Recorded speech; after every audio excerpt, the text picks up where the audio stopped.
राज्यसभेच्या 7ही जागा बिनविरोध होण्याची शक्यता. सध्याच्या संख्याबळानुसार महाविकास आघाडीला 1 जागा मिळण्याची शक्यता. महाविकास आघाडीच्या गेल्या वेळच्या 3 जागा महायुतीच्या पारड्यात.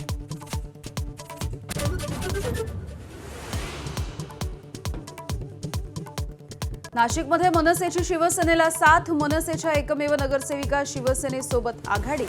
शिवसेना भाजप युतीचं घोंगडं अजूनही भिजत.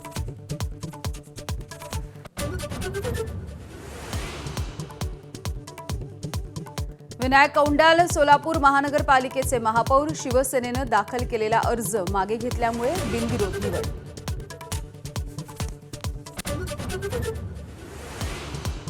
खासदारांना घाबरणारे पंतप्रधान नरेंद्र मोदी. डरपोक नंबर 1. कसली 56 इंचाची छाती. नरेंद्र मोदींवरती संजय राऊत यांचा हल्लाबोल. केवळ प्रश्न विचारले म्हणून एवढे घाबरलात. राहुल गांधींचा एक्स पोस्टच्या माध्यमातून मोदींना टोला. पंतप्रधान सत्याला घाबरल्यामुळे असत्याचा आधार घेतल्याची ही टीका.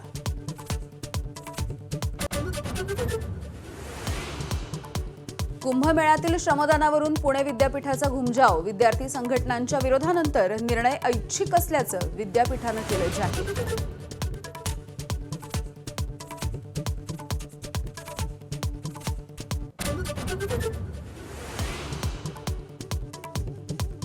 रिझर्व्ह बँकेकडून पतधोरण जाहीर. रेपो रेट 5.25% कायम. व्याजदरामध्ये कोणताही बदल होणार नाही.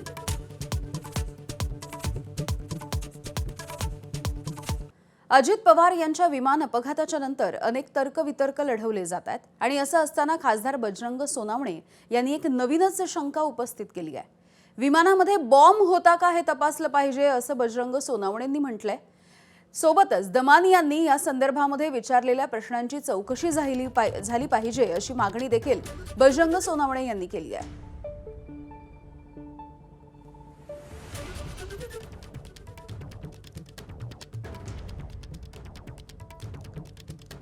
तर अजित पवार यांचं विमान अपघातामध्ये जे निधन झालं त्यानंतर आता वेगवेगळे तर्कवितर्क लढवले जात असताना बजरंग सोनावणे जे खासदार आहेत त्यांनी ही एक नवीनच शंका उपस्थित केलेली आहे. दादा घरीहून किती वाजता निघाले? देवगिरीहून एअरपोर्टला कधी पोहोचले? एअरपोर्टवरून म्हणजे घरीहून निघालेला सीसीटीव्ही फुटेज असला पाहिजे. दादा कुठल्या गाडीने आले, कोणता ड्रायव्हर होता, त्याच्यानंतर ते फ्लाईटमध्ये कधी बसले, फ्लाईटमध्ये बसतानाचा एअरपोर्टला सगळे सीसीटीव्ही आहेत. एअरपोर्टला एंट्री केल्यापासून त्याच्या गेटला वर फ्लाईटमध्ये चढेपर्यंत सीसीटीव्ही फुटेज समोर आले पाहिजे. तर मग त्याचे 6 लोक कोण होते आणि 5च बॉडी सापडल्या कशा? एक प्रश्न सर्व समाजाला आहे, म्हणजे सर्व देशालाच आहे ना हा प्रश्न. तर ह्या सर्व गोष्टी तर ह्याचं पण उत्तर मिळालं पाहिजे. नाशिक महानगरपालिकेमध्ये अखेर भाजप आणि शिवसेनेचं ठरलं. भाजपच्या हिमगौरी आडके या महापौरपदी तर शिवसेनेचे विलास शिंदे यांची उपमहापौरपदी निवड झाली आहे. नवनिर्वाचित महापौर आणि उपमहापौर यांचा पुष्पगुच्छ देऊन स्वागत आणि सत्कार. पिंपरी चिंचवड महानगरपालिकेमध्ये महापौर विराजमान. महापौरपदी भाजपच्या रवी लांडगे यांची बिनविरोध निवड झाली तर भाजपच्या शर्मिला बाबर यांची उपमहापौरपदी निवड झाली आहे. सोलापूर महानगरपालिकेसाठी भाजपचा महापौर आणि उपमहापौर ठरला. महापौर पदासाठी विनायक कौंडाल तर उपमहापौर पदासाठी ज्ञानेश्वरी देवकर यांची बिनविरोध निवड झाली. एमआयएमचे उमेदवार तौफिक हत्तुरे यांनी आपला अर्ज मागे घेतला, त्यामुळे ही निवडणूक बिनविरोध झाली आहे. इचलकरंजी महानगरपालिकेमध्ये उदय दहातोंडे हे महापौर झालेत. उपमहापौर अनिल डाळ्या यांचा अर्ज दाखल. इचलकरंजी महानगरपालिकेमध्ये भाजपची एकहाती सत्ता. चंद्रकांत पाटील यांनी केली महापौर आणि उपमहापौर पदाच्या नावांची घोषणा.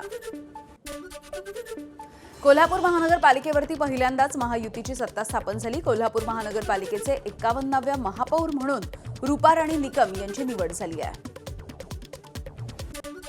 नागपूर महानगरपालिकेसाठी महापौर, उपमहापौर आणि स्थायी समितीच्या 16 सदस्यांची निवडीची प्रक्रियेला सुरुवात झाली आहे. स्थायी समितीमध्ये भाजपचे 11, काँग्रेसचे 4 तर एमआयएमचा 1 नगरसेवक निवडला जाण्याची शक्यता आहे. चंद्रपूरमध्ये कुणालाही स्पष्ट बहुमत नाही, त्यामुळे सर्व पक्ष आपल्या महापौराच्या निवडीसाठी प्रयत्न करतात. आता सर्व काही नगरसेवकांवरती अवलंबून आहे. भाजपचे नेते आणि गृहराज्यमंत्री पंकज भोयर यांचं वक्तव्य. अहिल्यानगर महानगरपालिकेमध्ये भाजप आणि राष्ट्रवादीकडून सत्ता स्थापन. महापौरपदी भाजपचे दिवंगत आमदार शिवाजी कर्डिले यांच्या कन्या ज्योती गाडे, तर उपमहापौरपदी भाजपचे धनंजय जाधव यांची निवड. मुंबई महानगरपालिकेमधील राष्ट्रवादी शरदचंद्र पवार पक्षाचा एकमेव नगरसेवकाचा शिंदेंच्या शिवसेनेला पाठिंबा. अजितराव राणे यांचा शिंदेंच्या शिवसेनेला पाठिंबा. ठाकरे बंधूंच्या सोबत निवडणूक लढवल्याच्या नंतर शिंदेंना पाठिंबा दिल्यामुळे आश्चर्य. जळगाव महानगरपालिकेमध्ये महायुतीची एकहाती सत्ता. महापौर पदासाठी भाजपचे दीपमाला काळे तर उपमहापौर पदासाठी शिवसेनेच्या मनोज चौधरी यांची बिनविरोध निवड झाली आहे. मुंबई महानगरपालिकेमध्ये ठाकरेंच्या शिवसेनेनं 3 पैकी 1 स्वीकृत नगरसेवक मनसेचा द्यावा, यासाठी मनसे आग्रही असल्याची माहिती आहे. मनसेला सत्ताधारी पक्षांचा सुद्धा प्रस्ताव असल्याची सूत्रांची माहिती आहे. ठाकरेंची शिवसेना मनसेची मागणी मान्य करणार का, याकडे देखील लक्ष आहे. अजितदादांमुळे मोहिते पाटील कुटुंब तब्बल 12 वर्षांच्या नंतर एकत्र. मोहिते पाटील चुलते पुतणे हे एकत्र प्रचाराच्या स्टेजवरती आले. नगरपालिका निवडणुकीमध्ये दोन्ही मोहिते पाटील एकमेकांच्या विरोधामध्ये लढले. जिल्हा परिषदेला दोन्ही राष्ट्रवादी एकत्र लढली. कुटुंब देखील एकत्र दिसलंय. पुणे महानगरपालिकेचा अर्थसंकल्प येत्या 13 फेब्रुवारीला सादर होईल. महानगरपालिका आयुक्त नवल किशोर राम हे अर्थसंकल्प मांडणार आहेत. अर्थसंकल्प तयार करण्याचं काम अंतिम टप्प्यात आलंय. 4 वर्षांनी सभागृहामध्ये अर्थसंकल्प सादर होतोय.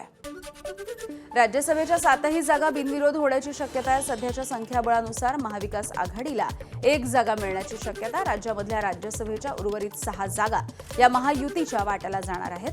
महायुतीमधील राष्ट्रवादीला 1, शिवसेनेला 1 आणि भाजपला 4 जागा मिळणार आहेत. शरद पवार यांच्यासारखा नेता दिल्लीमध्ये असणं गरजेचं आहे. पवारांना निवडून आणण्याची महाविकास आघाडीमध्ये ताकद आहे, संजय राऊत यांचं वक्तव्य. तर शरद पवार यांनी निवडणुकीला उभं राहावं अशी आमची इच्छा असल्याचं राऊतांचं विधान. मंत्री संजय शिरसाट यांचा खळबळजनक असा गौप्यस्फोट. शरद पवार यांचे 2022 मध्ये एनडीएमध्ये येण्याचे प्रयत्न होते. कोणती खाती द्यायची या संदर्भात देखील चर्चा झाली होती. संजय शिरसाट यांची माहिती.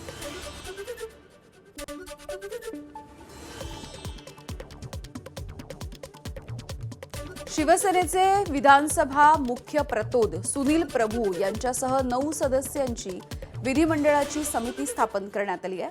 दौऱ्याच्या वेळेला आमदारांचं आचरण कसं असावं यावरती विचारविनिमय करण्यासाठी समिती असल्याची माहिती आहे. समितीच्या प्रमुख पदावरती भाजप आमदार चैनसुख संचेती यांची नियुक्ती करण्यात आली आहे. बघूयात पुढची बातमी. रायगडमधली ही बातमी आहे. रायगडच्या माणगावमधील प्रचार सभेमध्ये जिल्हा परिषदेचे उमेदवार राजीव साबळे यांनी पालकमंत्रीपदाचा मुद्दा छेडलाय. अदिती तटकरे यांनाच पालकमंत्री पद मिळावं. राजीव साबळे यांची राष्ट्रवादीचे प्रदेशाध्यक्ष सुनील तटकरेंकडे मागणी. रायगडमध्ये राष्ट्रवादीचे प्रदेशाध्यक्ष सुनील तटकरे यांची साथ सोडलेल्या रमेश मोरे यांना मंत्री भरत गोगावले यांच्याकडून जिल्हा परिषदेसाठी उमेदवारी. यापूर्वी रमेश मोरे यांच्या पत्नीला 2 वेळेला उमेदवारी देण्यात आली होती, तर दोन्ही वेळेला त्या विजयी झाल्या होत्या.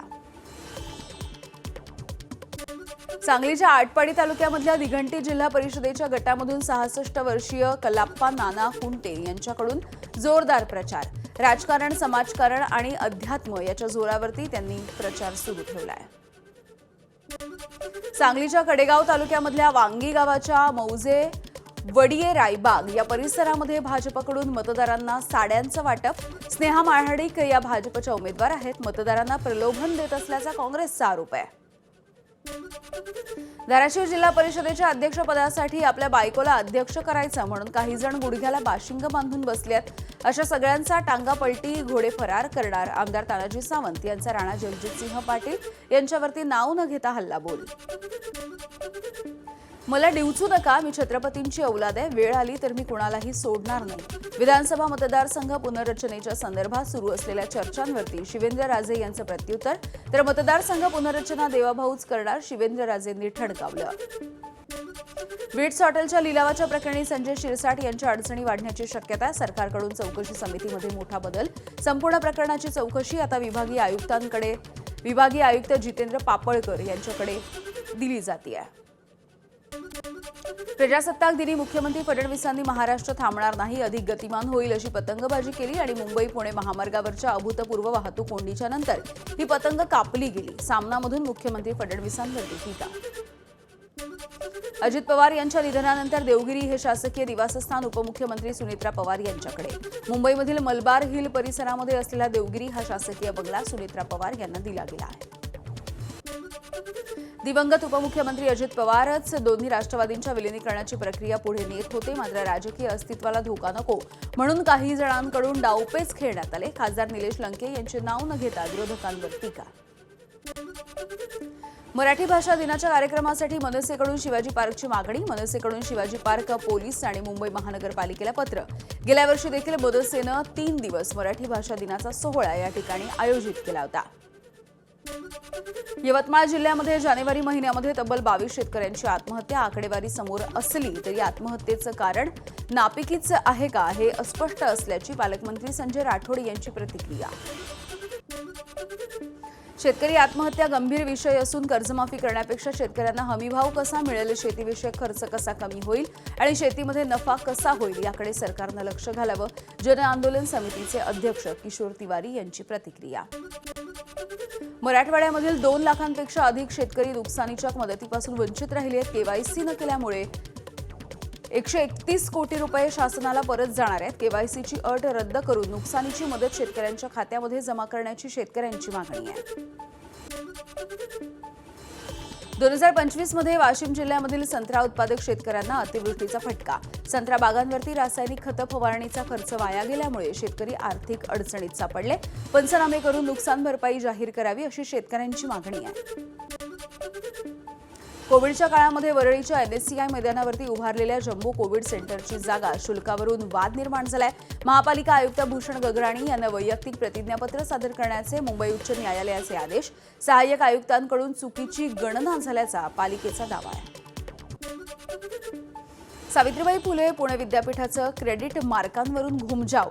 श्रमदान ऐच्छिक केलेलं आहे. कुंभमेळ्यामध्ये श्रमदान केलं तर 2 क्रेडिट मार्कांचा निर्णय घेण्यात आला होता. रिपब्लिकन विद्यार्थी सेना आणि विद्यार्थी संघटनांनी याला विरोध केला होता. एसटीची सरसकट 2% भाडेवाढ होण्याची शक्यता आहे. मार्च किंवा एप्रिल महिन्यामध्ये एसटीची 2% भाडेवाढीची शक्यता आहे.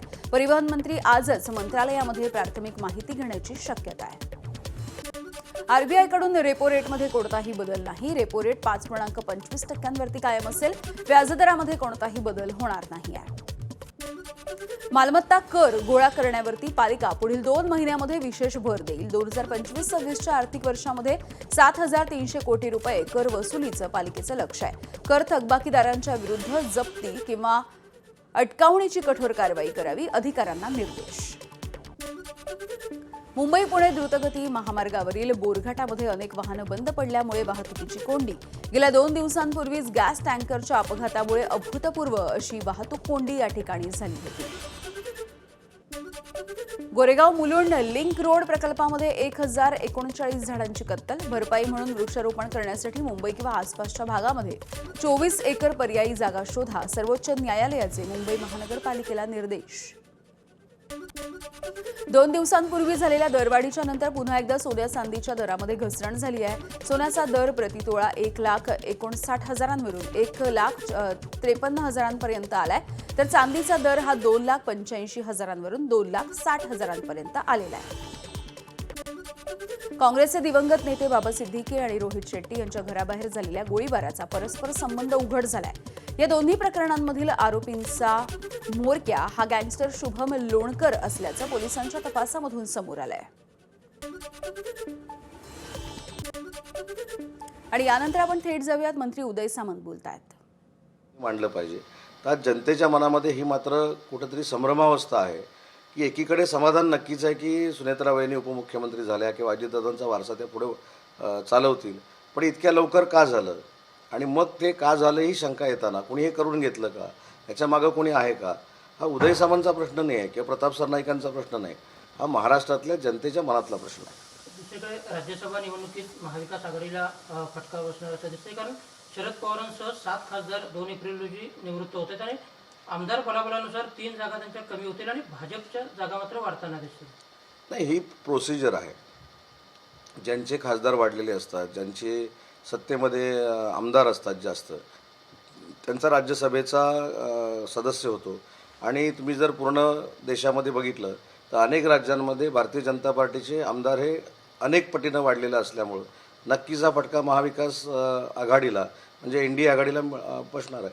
तर या समितीमध्ये शरद पवारांनी पुन्हा त्याची तरी टर्म संपत असेल ते पण पुन्हा निवडणुकीमध्ये किंवा राज्यसभेत जावं अशी इच्छा महाविकास आघाडीने व्यक्त केली पाहायला मिळते. कसं बघताय? आम्ही त्यांना निवडून आणू.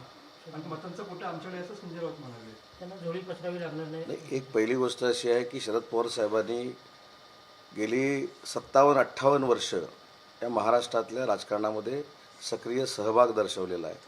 आणि या महाराष्ट्राचं राजकारण शरद पवार साहेबांशिवाय होऊ शकत नाही ही काळ्या दगडावरची रेघ आहे. परंतु त्यांनी राज्यसभेमध्ये यायचं न यायचं ह्याला सल्ला देणारे ज्यांनी सल्ला दिला आहे ते तरी मोठे आहेत का किंवा मी मोठा आहे का? त्याच्यामुळे हा पवारसाहेबांचा वैयक्तिक प्रश्न आहे, त्यांच्या पक्षाचा प्रश्न आहे. आपण किती मोठ्या लोकांना सल्ले देतो याचं भान काही लोकांना असलं पाहिजे. पवारसाहेब सक्षम आहेत. पवारसाहेबांनी देशाचं नेतृत्व केलेलं आहे. पंतप्रधान होता होता पवारसाहेब राहिलेले आहेत. अशा व्यक्तीला आपण काय करावं हे सांगणं एवढा तर मी नक्की, बाकी कोणी मोठं असू शकतं पण मी तर नक्की मोठा नाही. मुंबई महापालिकेचा भास्कर जाधव आणि रामदास कदम यांच्यातले वाद पुन्हा एकदा चव्हाट्यावर त्यावेळी पाहायला मिळेल. खूप खालच्या पद्धतीची टीका दोन्हीकडून झाली. काय सांगाल? दोन्हीही त्या पक्षातले ज्येष्ठ नेते आहेत आणि त्यांच्यामध्ये जे काही चाललेलं आहे किंवा त्यांच्यामध्ये जे काय वादविवाद असतील, जी काय भाषणं चाललेली आहेत हे त्यांना वैयक्तिक आलेले अनुभव असू शकतात. पण रामदासभाई कदम हे शिवसेनेचे नेते आहेत आणि शिवसेनेच्या नेत्याबद्दल असं बोलणं योग्य नाही. तर व्हिट्स हॉटेल प्रकरणी संजय शिरसाटांच्या अडचणीत वाढ होण्याची शक्यता आहे, कारण राज्य सरकारकडून चौकशी समितीत बदल करण्यात आला असून चौकशी विभागीय आयुक्तांकडे सोपवण्यात आलेली आहे.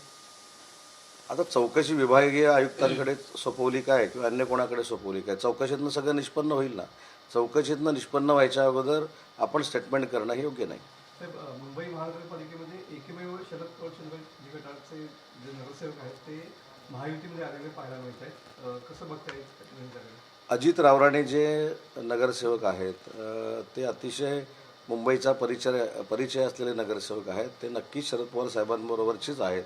परंतु मुंबईमध्ये विकास कोण करू शकतो हा त्यांनी विचार केला आणि मग त्यांनी महायुतीमध्ये यायचा निर्णय घेतला. नाशिकमध्ये मनसेची खेळी पाहायला मिळते. महापालिकेत ठाकरेंसोबत युती होती तर सत्तेत शिंदेसोबत युती करण्यात आलेली आहे आणि उरला सुरलेला एक नगरसेवक देखील शिवसेनेत तुमच्या शिवसेनेसोबत आले. यानंतर पुन्हा एकदा उर्वरित बातम्यांचा वेगवान आढावा. बातम्या बीडमधली. बीड जिल्ह्यामधल्या कपिलधार मंगल कार्यालयामध्ये बालविवाह होत असल्यामुळे पोलिसांनी कारवाई केली. अल्पवयीन मुलीसोबत लग्न करणाऱ्या मुलानं या मंडपामधून पलायन केलंय. या प्रकरणी वधूवराचे आई वडील कपिलधार देवस्थानच्या विश्वस्तांसह 100 जणांच्या विरोधामध्ये गुन्हा दाखल करण्यात आला. गडचिरोलीमधल्या अबुजबाड या जंगलामधील फोदेवाडा या गावाजवळ पोलीस आणि नक्षलवादी यांच्यामध्ये चकमक झाली आहे. यामध्ये 3 नक्षलवाद्यांचा मृत्यू तर यामध्ये 1 जवान शहीद झालाय. छत्रपती संभाजीनगरमध्ये मध्यरात्री तरुणीला रस्त्यावरून ओढत नेत असतानाचा एक व्हिडिओ समोर आलाय. क्रांती चौक पोलीस ठाण्याच्या नागेश्वरवाडी या परिसरामधली ही घटना आहे. पोलीस ठाण्यामध्ये अद्यापही कुठलीही तक्रार देण्यात आलेली नाहीये. मुंबईमधल्या भायखळा रेल्वे स्थानकामधल्या शौचालयामध्ये एका महाविद्यालयीन तरुणीचा आत्महत्येचा प्रयत्न. मानसिक तणावामधून या तरुणीनं हाताची नस कापून घेतल्याची माहिती आहे. नागपूरच्या इतवारी परिसरामधील व्यापारी संकुलामध्ये बालमजुरीचा पर्दाफाश. नाशिर क्रिएशन्स नावाचं एक प्रतिष्ठान होतं ज्यामध्ये अल्पवयीन मुलांकडून 14 ते 15 तास बळजबरीनं काम करून घेतल्याचं उघड झालंय. 13 ते 16 वर्ष वयोगटामधल्या 6 मुलांचे रेस्क्यू. गुन्हा दाखल. सोलापूरमधल्या प्रसिद्ध मुलतानी बेकरीच्या मालकानं आत्महत्या केली आहे. सुनील सदारंगामी असं या आत्महत्या केलेल्या 60 वर्षाच्या व्यक्तीचं नाव आहे. शहरामधल्या विजयपूर रोडवरच्या पनाश अपार्टमेंटच्या 17व्या मजल्यावरून उडी घेऊन त्यांनी आत्महत्या केली.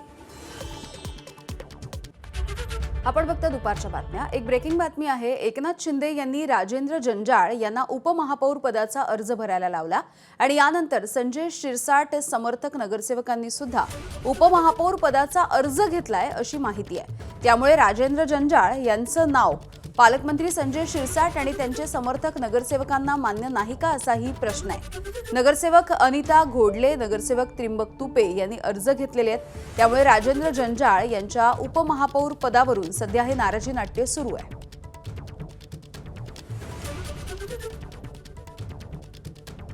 कृष्णा केंडे आपल्याला याविषयीची माहिती देत आहेत। कृष्णा, काय नेमकं संभाजीनगरमध्ये घडतं आहे? कारण एकीकडे एकनाथ शिंदे यांनी ज्यांना अर्ज भरायला लावलाय, त्यानंतर आता संजय शिरसाट हे दुसऱ्यालाच समर्थन देताना दिसत आहे। नाही, साहजिकच अशा वेळी एकापेक्षा अधिकचे अर्ज घेतले जातात असं जरी असलं तरी इथे मात्र तसं दिसत नाहीये। त्याचं कारण असं आहे की खुद्द उपमुख्यमंत्र्यांनीच राजेंद्र जंजाळ यांना उपमहापौर पदासाठी अर्ज भरण्याच्या सूचना केल्या, अशा प्रकारचे माहिती समोर आली आणि त्यानंतर संजय शिरसाट यांचे समर्थक असलेले त्यांच्या सोबत शिवसेना, पूर्वीची शिवसेना सोडून आलेले 2 नगरसेवक आहेत, त्यांनी देखील 3 अर्ज या ठिकाणी घेतले आहेत। त्यामध्ये त्रिंबक तुपे जे माजी महापौर राहिलेले आहेत, त्याचबरोबर अनिता घोडेले या देखील माजी महापौर यांनी अर्ज घेतलेले आहेत आणि त्या थोड्या वेळात अर्ज देखील भरले जातील आणि त्यामुळे पुन्हा एकदा एक उपमहापौर पदासाठी 4 अर्ज शिवसेनेकडून आलेले आपल्याला पाहायला मिळते आणि त्यामुळे शिवसेनेतलं अंतर्गत राजकारण या निमित्तानं बाहेर येत आहे का, अशा प्रकारची चर्चा संभाजीनगरमध्ये पाहायला मिळते आहे। अर्थातच कृष्णा, त्यामुळे हे अंतर्गत काहीसं राजकारण कुरघोड्या आणि त्यामुळे ही निवडणूक बिनविरोध होणार नाही असं तुर्तास तरी दिसतंय। धन्यवाद माहितीसाठी।